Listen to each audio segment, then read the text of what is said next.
For centuries, they were just curious stories, whispered by patients, dismissed by doctors, filed away as hallucinations.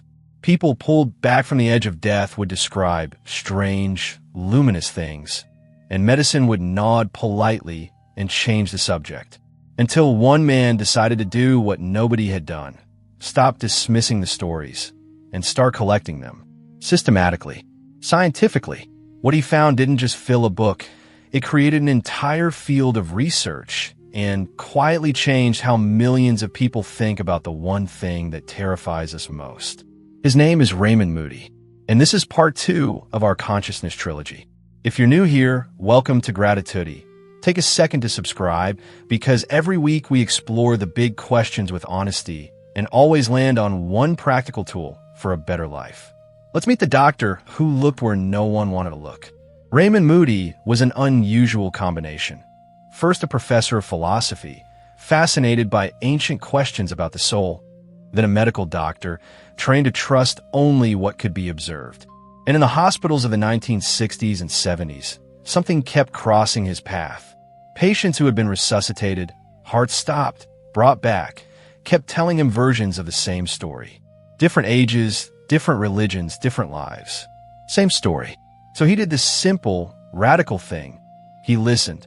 He gathered about 150 cases, compared them side by side, and in 1975 published a small book called Life After Life.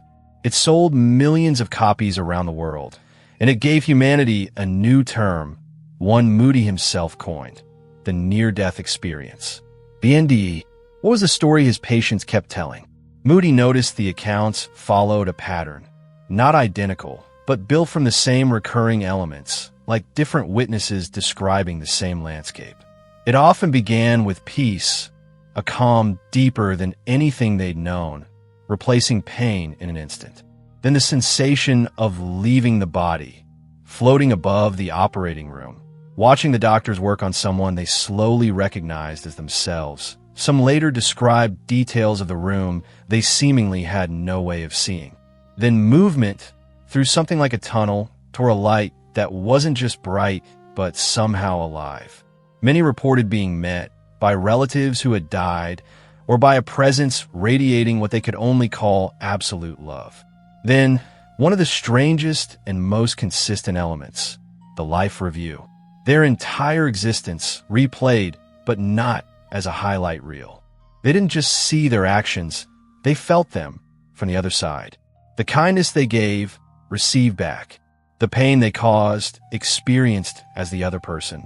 And through it all, no judge in the room, only understanding, and a question that felt like the point of everything. How much did you love? And then the return. Almost always involuntary. Almost always with the same message: it's not your time. There's something left for you to do. One story like this is an anecdote. Thousands across cultures, continents, and centuries. Children too young to have read about tunnels. Patients in countries where the books were never translated. That a phenomenon. And phenomena demand research. So what does science say?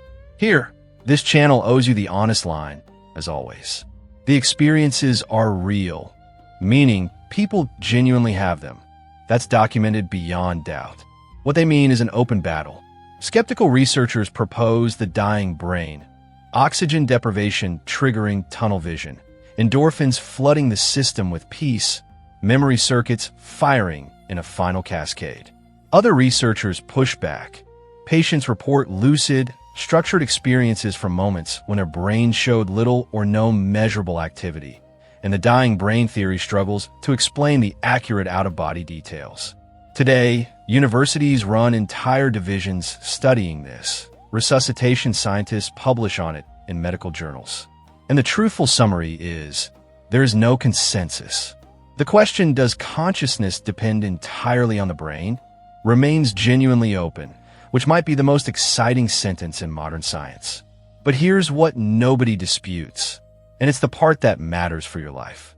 Researchers who follow NDE survivors found the experience transforms them in ways that are consistent and lasting. They lose the fear of death, not as denial, but as a quiet certainty that it's not the end of the story. They change their priorities, Careers built on status suddenly feel small. Time with people suddenly feels enormous. They become more compassionate, more generous, more present. And almost universally, they return with one conclusion about what matters: love and what we do for each other. Nobody comes back wishing they'd spent more time at the office, which leaves us, the ones who haven't been to the edge, with a beautiful question: do we really need to almost die to learn what the dying learn? So here's the practice: the life review, done tonight while you're very much alive. 3 questions, 10 minutes, pen and paper. Question 1.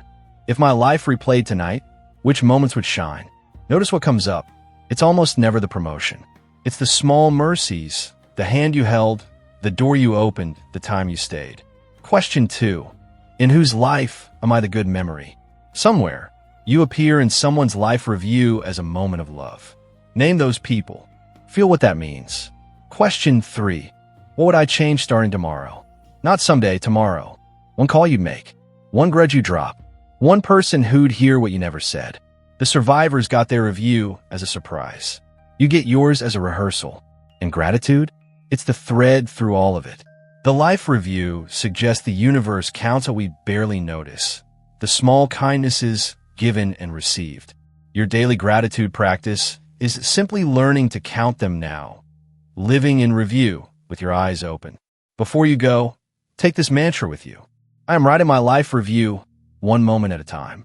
Today, I write a good page. One more time, slowly. I am writing my life review one moment at a time. Today, I write a good page. If this video moves something in you, subscribe and turn on notifications, because part 3 of the trilogy is the most dramatic of all. A Harvard-trained neurosurgeon in whose life review you hope to appear. Tell me in the comments. I read every single one. See you in part 3. Write a good page today.